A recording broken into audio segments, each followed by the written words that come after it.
بسم اللہ الرحمن الرحیم۔ الصلاۃ والسلام علیکہ سیدی یا رسول اللہ وعلیٰ آلہ و صحابہ یا حبیب اللہ۔ بھئی تمام مسلمان اس بات پر غور فرمائیں کہ اللہ تعالیٰ نے قرآن پاک میں فرمایا یا ایھا النبی جاہد الکفار والمنافقین، اے میرے نبی منافقوں اور کافروں کے خلاف جنگ کرو۔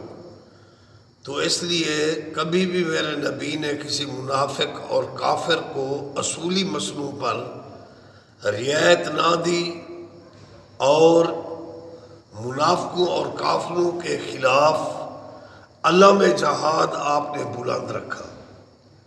اسی طرح امام حسن پاک ہوں یا امام حسین پاک ہوں، مولا علی پاک ہوں، ان کا بھی منافقین اور کافروں کے خلاف جہاد ہے۔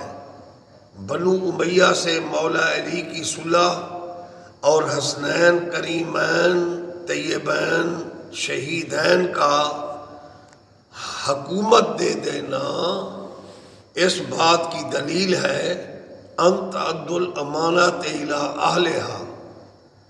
وہ مومن سے ہی صلح کر سکتے ہیں اور مومن کو ہی امانت سونپ سکتے ہیں۔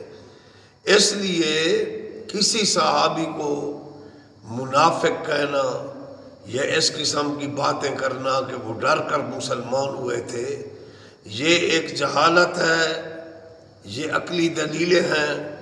ہمارے لیے حجیت محمد و آل محمد کا پاک طریقہ اور فعل ہے۔